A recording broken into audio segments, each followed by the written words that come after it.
बुद्धि, इंटेलिजेंस। और हमने पूर्व की क्लास में अध्ययन कर लिया था, क्या लिखा था पूर्व की क्लास में? विशेषता ही हो रही थी क्या? यानी हम पढ़ रहे थे बुद्धि की विशेषताएं, ये पढ़ रहे थे ना, बुद्धि की विशेषताएं पढ़ रहे थे। तो बुद्धि की विशेषताओं में आज हम वहीं से शुरू करेंगे बिंदु को। हेडिंग लगा लीजिए, बुद्धि की विशेषताएं चल रही है आपके पास। और विशेषताओं में जो भी आपके पास है संख्या, क्रम संख्या जो भी आपके पास है वो आप देख लीजिएगा, ठीक है।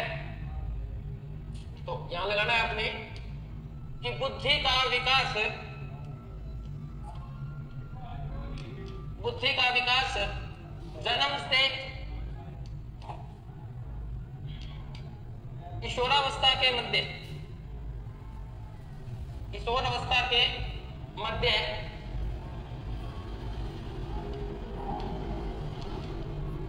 होता है। यानी अगर बात करें किशोरावस्था के मध्य तक हो जाता है,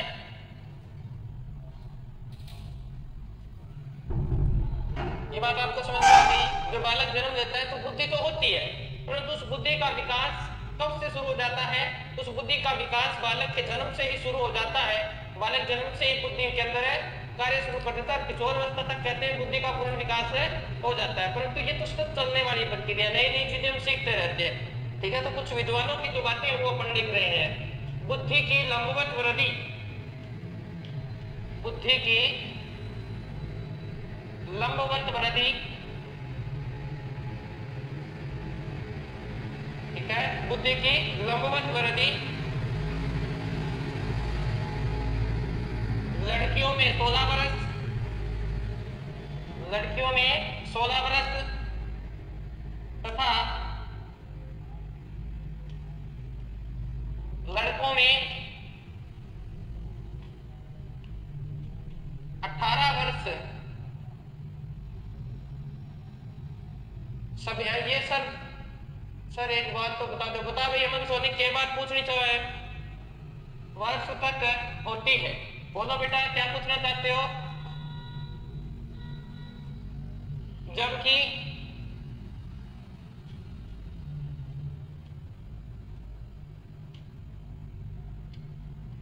क्षितिजीय वृद्धि, क्षितिजीय वृद्धि में जैसे सीखना, ज्ञान कौशल, जीवन भर चलता है, जीवन भर चलता है।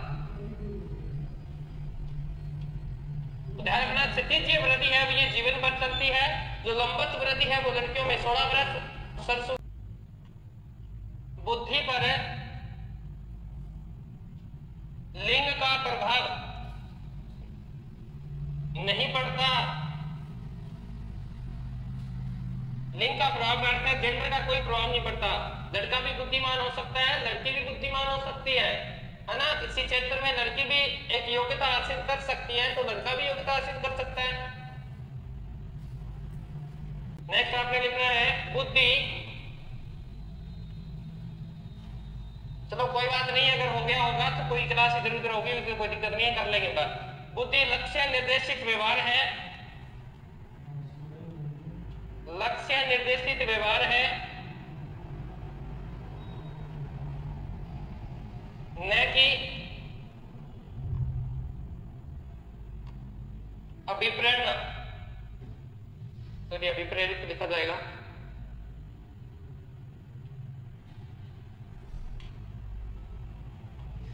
अभिप्रेरित व्यवहार यानी जब बुद्धि काम में लेनी होती है तो उसका कोई ना कोई क्या होता है, उद्देश्य होता है। बुद्धि के प्रकार की इसकी बात करेंगे, बुद्धि के प्रकार, बुद्धि के प्रकार, बुद्धि के प्रकारों की बात करें तो यहां दो विद्वान हैं, उनके वर्गीकरण को पढ़ रहे हैं, गेरेट व थॉर्नडाइक। इन्होंने जो वर्गीकरण किया है उस वर्गीकरण को हमें पढ़ रहे हैं। इन्होंने बुद्धि के कितने प्रकार बताए हैं इस चीज को हमें पढ़ रहे हैं, गेरेट व थॉर्नडाइक। यानी बुद्धि के प्रकार। बात करते हैं बुद्धि के प्रकारों की, तो बुद्धि की अगर बात करें तो बुद्धि के 3 प्रकार बताएं। एक होती है मूर्त बुद्धि, दूसरी होती है बेटा अमूर्त बुद्धि, अमूर्त बुद्धि, और तीसरी होती है आपकी सामाजिक बुद्धि, सामाजिक बुद्धि। ठीक है, गैरेट और थॉर्नडाइक ने 3 प्रकार की बुद्धि बताई, मूर्त बुद्धि, अमूर्त बुद्धि और सामाजिक बुद्धि। ठीक है, तो यहां से अपन देखें तो मूर्त बुद्धि का हम जिक्र कर लेते हैं, पहली बुद्धि को डिटेल से पढ़ लेते हैं।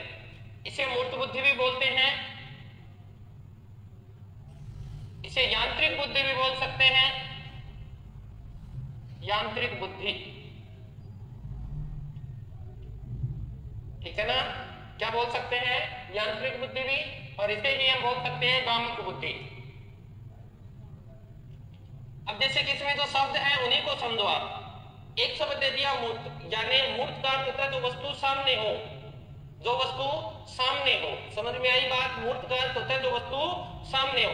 यांत्रिक का अर्थ है जो यंत्रों से कार्य को करने, जो जैसे कोई मशीनी कार्य होता है, कारखानों में जो व्यक्ति काम करते हैं वो मशीनों को कंट्रोल करते हैं, उनको चलाते हैं, वो करते हैं, वो काम क्या है, यांत्रिक कार्य है, तो वो यांत्रिक कार्य। गामिक बुद्धि, गामिक बुद्धि मोटर स्किल्स यानी वही है, इसको यांत्रिक कह दो, गामिक कह दो, मोटर्स कह दो, एक ही बात है। तो यानी जो बुद्धि यंत्रों को चलाने में सहायता प्रदान करे। अब देखो आपने बहुत सारे मिस्त्रियों को देखा होगा, वो पढ़े लिखे नहीं होते। जैसे आपने अपन लोगों से उदाहरण लेते हैं, गांव के अंदर आपने चिनाई वाले मिस्त्री को देखा, वो पढ़ा लिखा नहीं है ज्यादा, देख लेना वो नहीं पढ़ा लिखा, फिर भी वो दीवार को बिल्कुल सीधी निकाल देता है, बिल्कुल कमरे को चौरस बना देता है।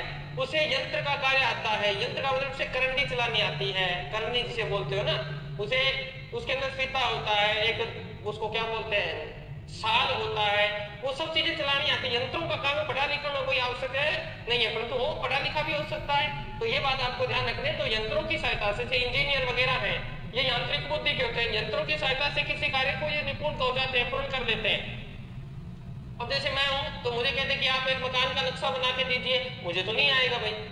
तो यानी जिसकी यंत्रों में ज्यादा सहायता हो, जिनका यंत्रों में ज्यादा रुचि हो, वो व्यक्ति क्या कहलाएंगे, कौन सी बुद्धि के कहलाएंगे, मूर्त बुद्धि के कहलाएंगे। राधिका चौधरी स्थूल बुद्धि, बेटा मैंने तो नहीं पढ़ा, इन्होंने स्थूल बुद्धि नाम दिया हो, इन्होंने जो नाम दिया है थॉर्नडाइक और गेट ने वही नाम करवा रहा हूं बेटा, इन्होंने तो यही नाम दिया है। बाकी आपके पास किताबें हैं, आप देख लीजिएगा। तो इसमें आपने लिखना है, जिन बालकों में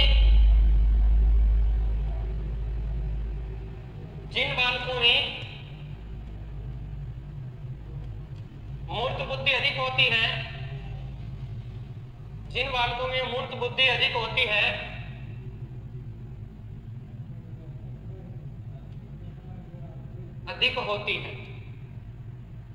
तो वो कैसे होते हैं, वो ध्यान रखना। वो लगभग हस्त कौशल की ज्यादा, यानी हाथ की कला के बहुत ज्यादा बढ़िया होती है, यानी हाथ का ज्ञान बहुत ज्यादा होगा, हस्त कौशल। ठीक है ना, अधिक होती हैं। ऐसे व्यक्ति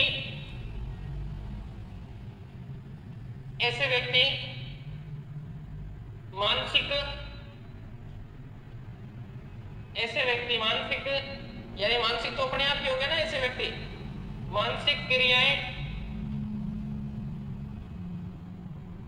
क्रिया, शारीरिक क्रिया,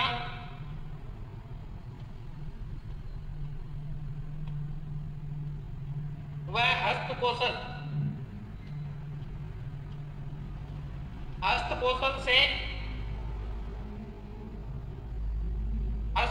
से प्रभावित करते हैं।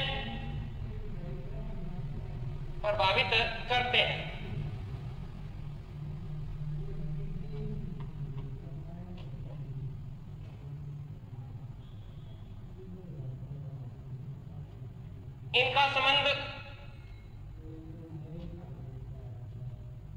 संबंध यंत्र,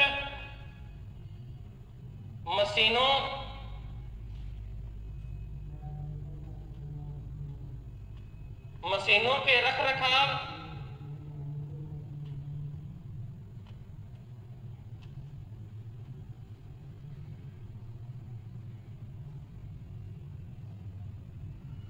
मशीनों के रख रखाव से होता है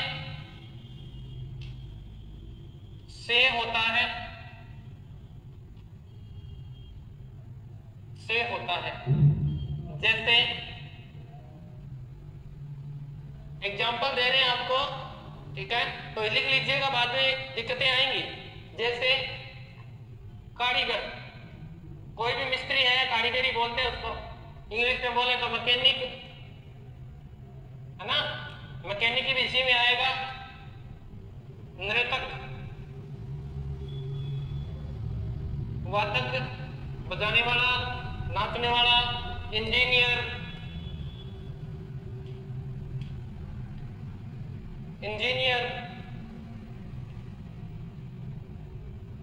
बहुत हो सकते हैं, आगे लिख लो आते कि ऐसे जो लोग सभी पीडीएफ नोट्स नहीं मिल रहे हैं सभी क्लास के, पीडीएफ आप बढ़ा नहीं रहे, नोट्स नहीं बढ़ा रहे आपको पीडीएफ की क्या आवश्यकता है भाई? जो सारे टीचर ऐसे लिखवा रहे हैं, अगर पीडीएफ की आवश्यकता है तो हम पीडीएफ लगा देते हैं यहाँ पे और पीडीएफ से करवा देते हैं, फिर पीडीएफ डाल देंगे। ऐसा करें क्या? ऐसा करें? सभी सहमत हो ऐसे कि मैं यहाँ पीडीएफ लगा दूंगा और आपको पीडीएफ से पढ़ा दूं? ऐसे यहाँ बोर्ड पे कुछ नहीं लिखेंगे, पीडीएफ में आपको समझा देंगे और फिर पीडीएफ को अपलोड करवा देंगे। ऐसे पढ़ा दें क्या आप सभी को? सभी सहमत हो क्या इस बात से? बताइए, अगर सभी सहमत हो तो अपन पीडीएफ से इसको पढ़ा देते, फिर समय कम लगेगा, ठीक है? करवा दें क्या सभी? ये मीना ऐसे करवाना है क्या? ऐसे करवा देते हैं अगर आप कहते हो तो। उतार लिया होगा सभी ने?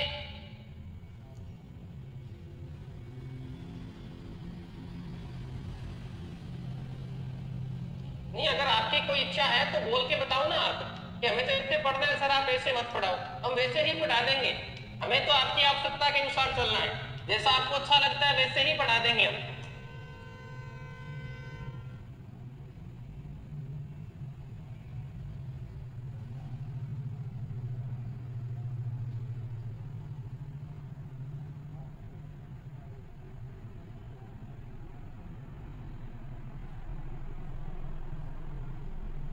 अगर आपको पीडीएफ लिखने में थोड़ी ज्यादा कठिनाई महसूस हो रही है तो फिर हम पीडीएफ बनवाने की जरूरत है, पीडीएफ में डाल देता हूं और आपको जल्दी जल्दी करवा देंगे।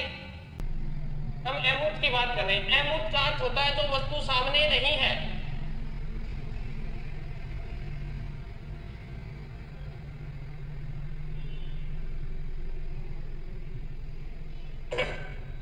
तो देखिए एमूट समझा देता हूं आपको।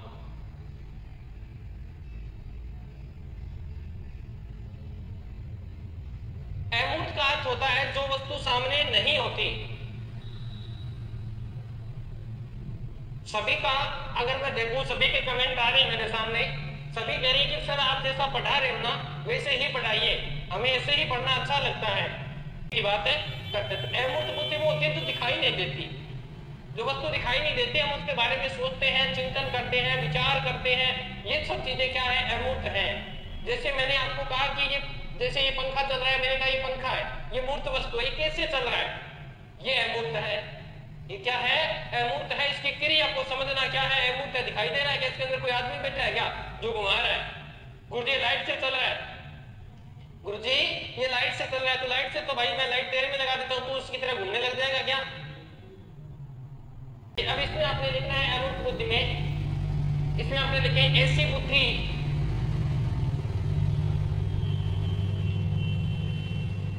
ऐसी बुद्धि में व्यक्ति शब्द विचार, शब्द विचार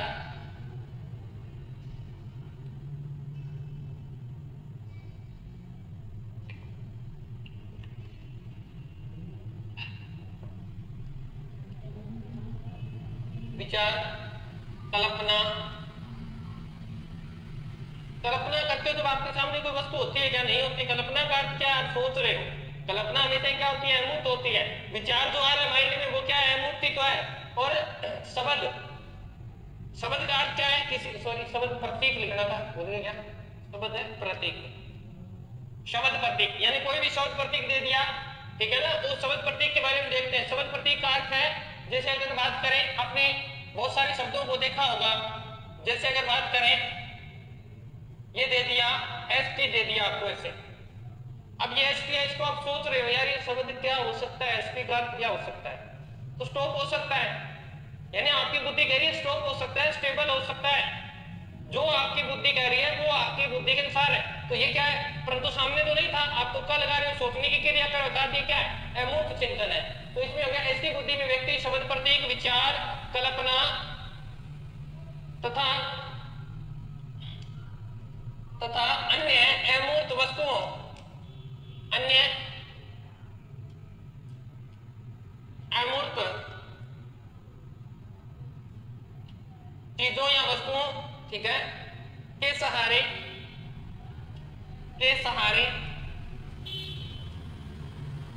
अच्छे से चिंतन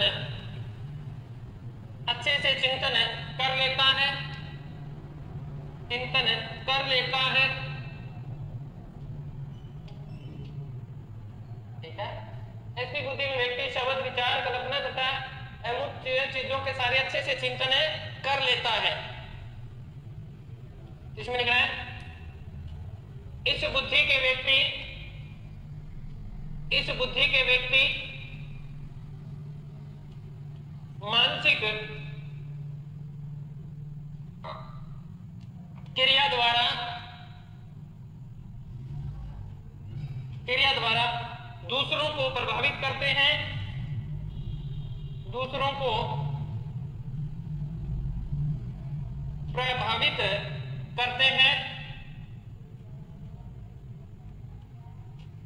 यानी इनके पास क्या है, माइंड है, इन्होंने जो चीजें पढ़ी हैं वो चीजें दुनिया को बताएंगे, उसका एक्सप्लेन करेंगे, यानी अपने मानसिक बुद्धि से लोगों को क्या कर देंगे, प्रभावित कर देंगे। परंतु शारीरिक नहीं है इनके पास, हाथ की कला नहीं है, जो इन्होंने पढ़ा है, जो इन्होंने सीखा है वही बता सकते हैं, नया कुछ भी नहीं सोच सकते।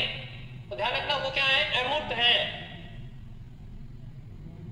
तो दूसरों को क्या करते हैं, प्रभावित करते हैं। इसमें आगे लिखना है ऐसे व्यक्ति पुस्तकीय ज्ञान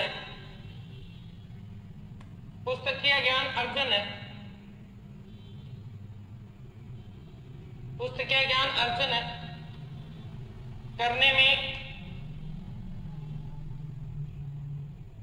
ज्यादा रुचि रखते हैं, जैसे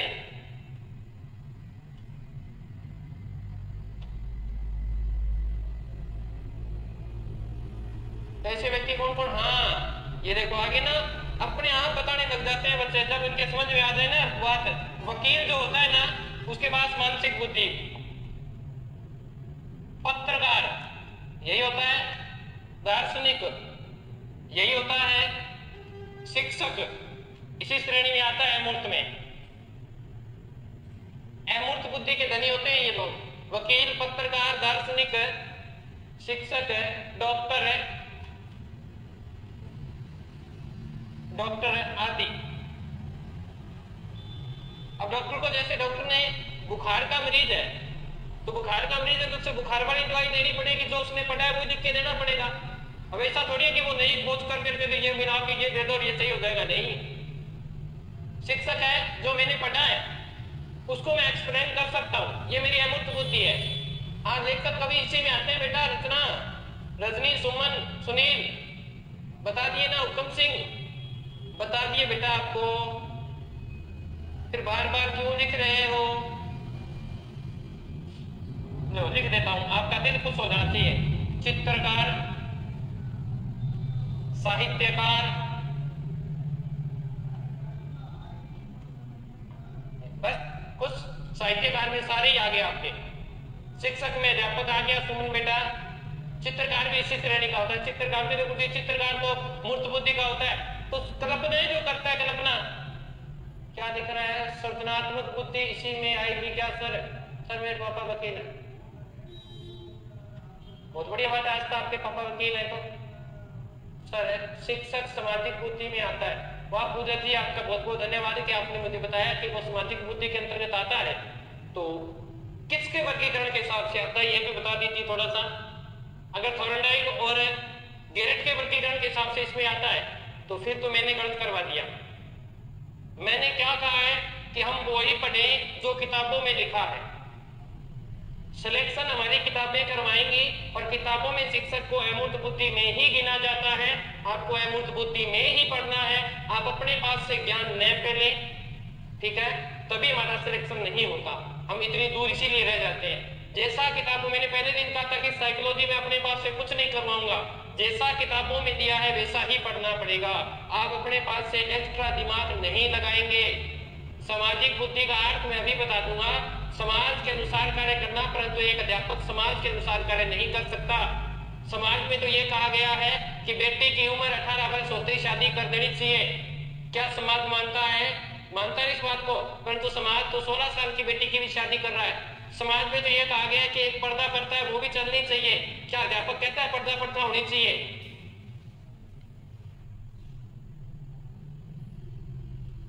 व्यवहारिक बुद्धि को कहा जाता है अमूर्त बुद्धि, अमूर्त बुद्धि, संज्ञानात्मक बुद्धि, सामाजिक बुद्धि।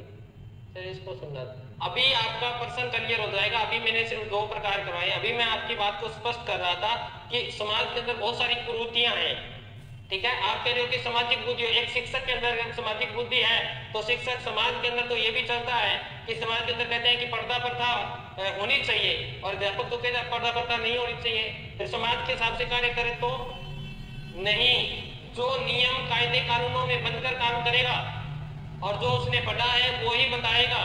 पढ़ने के सिवाय जो उसने ज्ञान अर्जित किया है वो अपने विवेक से बता सकता है, पर बच्चों पर थोप नहीं सकता। वो कह सकता है कि आडंबर है, पूजा पाठ आडंबर है, ये बता सकता है, परंतु बच्चों पर थोप नहीं सकता। परंतु सामाजिकता में तो बच्चों पर थोपना पड़ता है, इसीलिए सामाजिक बुद्धि मान नहीं सकते उसे। तो आपको अमूर्त बुद्धि ही करना है। बताइए, आगे देखते हैं। नंबर 3, सामाजिक बुद्धि।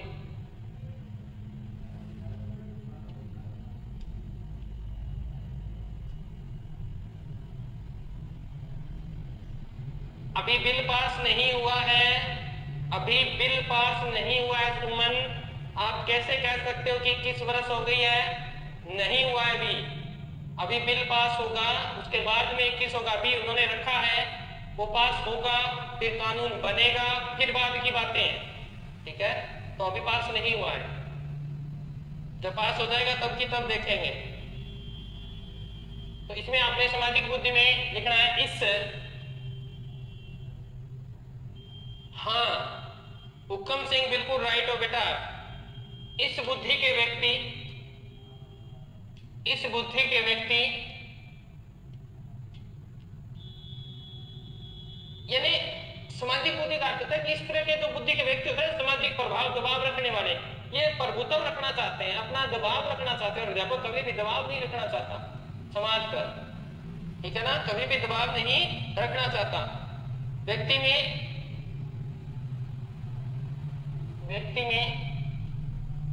प्रभावपूर्ण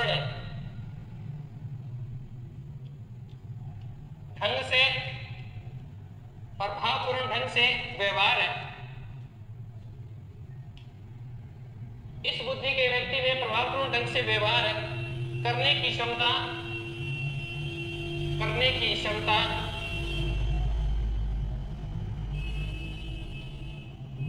अच्छा आचरण, अध्यापक कभी भी प्रभुत्व नहीं रखता, ये बात आपको ध्यान रखना। सर इसका उत्तर तो मूर्त दे रखा है, इसका उत्तर मूर्त दे रखा है।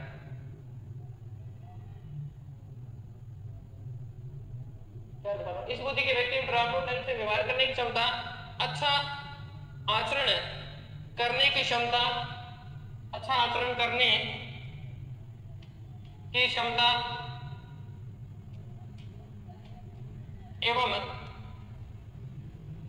एवं समाज के साथ हाथ मिलाकर समाज के कार्यों, है ना, समाज के कार्यों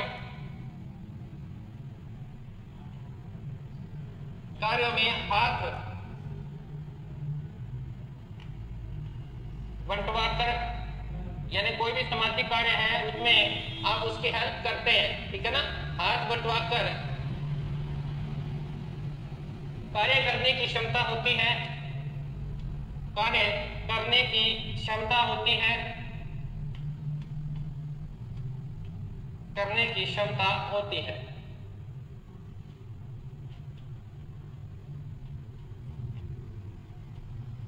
जैसे इसमें कौन कौन आ जाएंगे, इसमें आएंगे आपके एक तो राजनेता,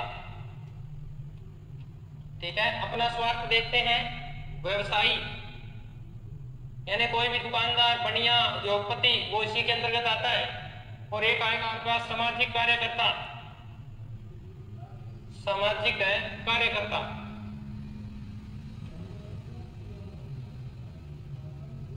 आदि ये जो होते हैं ना, ये अपना स्वार्थ देखते हैं, ये होते हैं सामाजिक बुद्धि के। सर रीट में राजस्थान जी के जुड़ा है, बहुत ही बढ़िया बात है। अगर रीट में राजस्थान जी के जुड़ा है, क्या आगे क्या कोई रिपोर्ट आई है क्या? अगर कोई ऐसा, मुझे तो नहीं पता है, अगर आज था तो था, बिल पे कोई होना था, वो पास होना था। अगर आज सिलेबस पे डिसाइड था, मीटिंग वगैरह थी सीएमओ में, शायद हो गई हो क्लियर, मुझे पता नहीं है। बाकी बहुत बढ़िया बात है अगर राजस्थान जी के जुड़ा है तो। राजनेता, व्यवसायी और सामाजिक, ये देखो स्वार्थी लोग हैं राजनेता। ये अपने स्वार्थ के लिए क्या करते हैं, इस समुदाय की इसकी भावनाओं को भी ठेस पहुंचा सकते हैं, और जैसा वातावरण होगा उसी के अनुरूप ढल जाएंगे। होता है ना, बनिया जो होता है वो अपने स्वार्थ के लिए आपको कोई भी चीज बेच सकता है, अपने स्वार्थ के लिए, दूसरे का स्वार्थ नहीं देगा। तो सामाजिक, ये अपने कार्य भी करते हैं समाज के लिए। दुकान किसके लिए खोल रखी है? सामाजिकता के लिए खोल रखी है ना उसने। राजनेता जो लोग हैं वो वोट लेने आते हैं किसके लिए? समाज के कार्यों के लिए।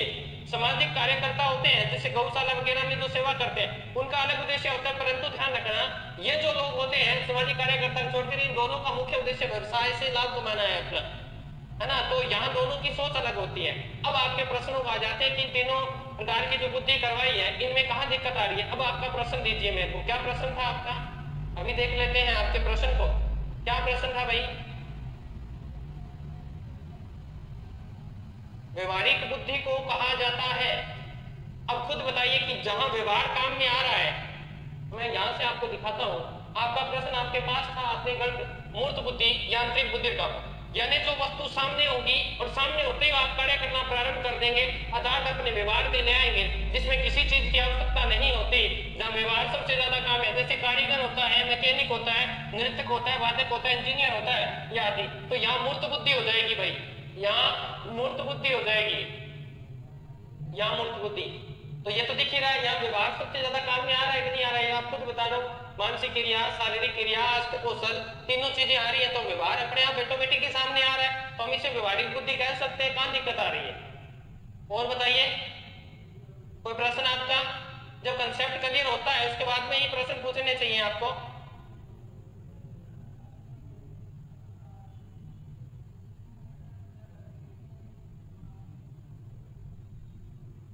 कृष्ण सोनिया, आपका प्रश्न क्लियर हुआ क्या?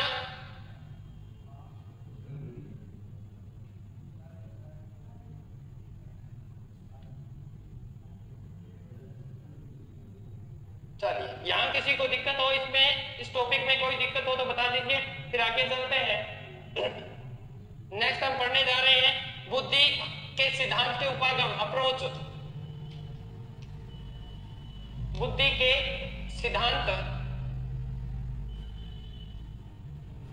के उपागम, उपागम को अप्रोच बोलते हैं, जिससे कार्य को सफल किया जाता है। पहले पढ़ने जा रहे हैं साइकोलॉजी अप्रोच, पढ़ने जा रहे हैं अर्थात मनोगतिक। हम पढ़ने जा रहे हैं बुद्धि के सिद्धांतों में मनोगतिक उपागम, जहां साइकोलॉजी वर्क करेगी, ठीक है ना। क्या करेगी? साइकोलॉजी उपागम। साइकोमेट्रिक अप्रोच जिसे बोलते हैं, साइकोमेट्रिक अप्रोच, समझ में आई? मनोगतिक को क्या कहते हैं? साइकोमेट्रिक अप्रोच बोलते हैं। अब इसमें क्या है, इसमें देखो, इसमें बुद्धि को अनेक इकाइयों का संगठन माना जाता है। इसमें बुद्धि को अनेक इकाइयों का संगठन माना जाता है। साइकोलॉजी में बुद्धि एक नहीं होती, बुद्धि में बहुत सारे पार्ट होते हैं, और जब आवश्यकता होती है वही पार्ट काम करना प्रारंभ कर देता है। जैसे अभी मैं आपको पढ़ा रहा हूं और आप कहते हो गुरुजी गाना तो मुझे रुकना पड़ेगा, फिर मेरे गाने वाला पार्ट शुरू हो जाएगा है। तो बुद्धि में बहुत सारे पार्ट होते हैं। तो ये मनोगतिक उपागम में आपने लिखना है, इसे साइकोमेट्रिक अप्रोच कहते हैं। इसमें आपने लिखना है, इसमें बुद्धि को अनेक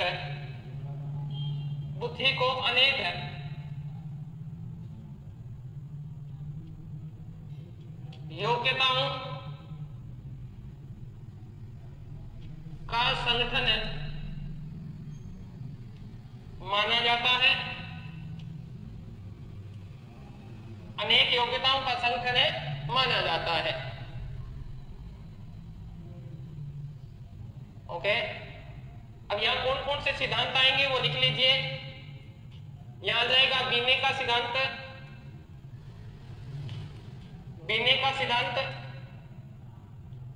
स्पीयरमैन का सिद्धांत, ये सब करवाऊंगा मैं आपको आगे। पेपर में पूछ सकता है कि मनोगतिक उपागम कौन सा नहीं है, ऐसे, ठीक है। थर्स्टन का प्राथमिक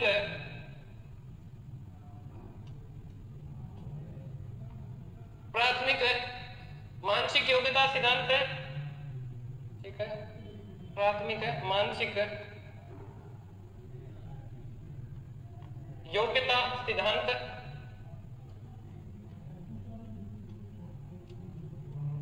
हॉर्नडाइक का बहुखंड बुद्धि सिद्धांत, ये उतार लीजिएगा बेटा। ओके, फिर रह गया आपका गिलफोर्ड का बुद्धि संरचना सिद्धांत। नेक्स्ट आपने लिखना है, और जितने भी मॉडल सिद्धांत दिए गए हैं आपके, प्रतिमान सिद्धांत उतार लीजिए। आगे फिर करते हैं अपन।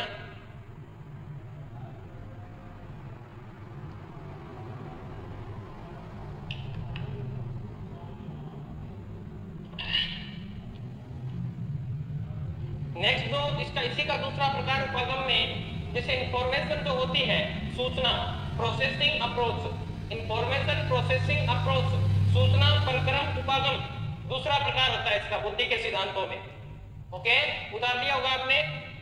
अगर नहीं उतारा तो आप उतारते रहिए, फिर समय नहीं रहेगा आपके पास। इस टॉपिक को पूरा कर देते हैं। नंबर 2 आपने हिंदी में लिखना है, सूचना प्रक्रम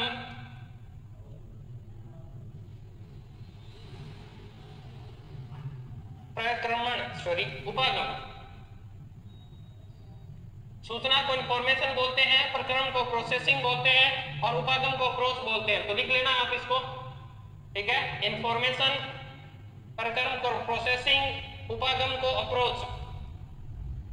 तो इसमें कौन कौन से आएंगे देख लेते हैं। देखो इसमें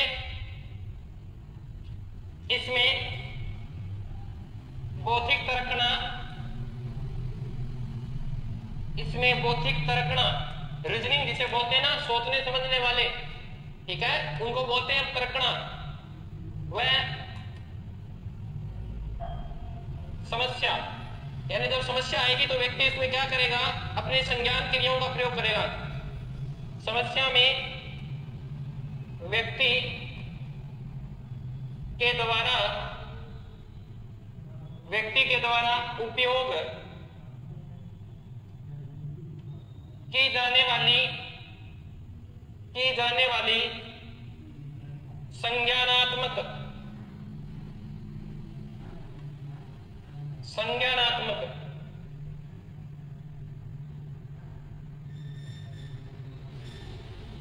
इसलिए क्या संज्ञानात्मक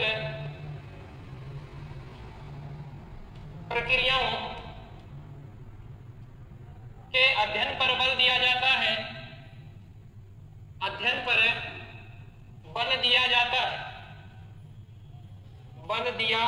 आता है, यानी उसमें तो थ्योरी है, उन्होंने जैसा बता दिया वैसा बता दिया। जितने भी सिद्धांत ऊपर हैं उन्होंने खंड में माना है, परंतु इसके अंदर आपको तर्कना करनी पड़ेगी। समस्या समाधान में आप जितनी भी संज्ञानात्मक क्रियाओं को शामिल करेंगे वो सारे सिद्धांत इसी के अंतर्गत आ जाएंगे। जैसे यहाँ अगर बात करें, एग्जाम्पल लिख लेना यहाँ पे, स्टर्नबर्ग का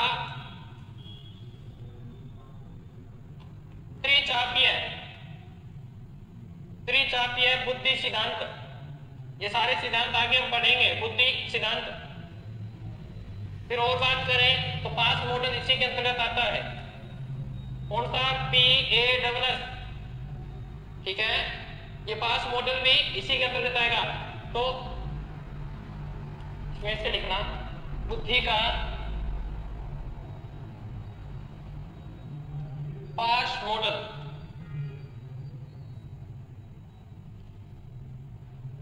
ओके, आज के लिए इतना ही, मिलते हैं कल, तब तक स्वस्थ रहें, मस्त रहें। जय राजस्थान, जय भारत।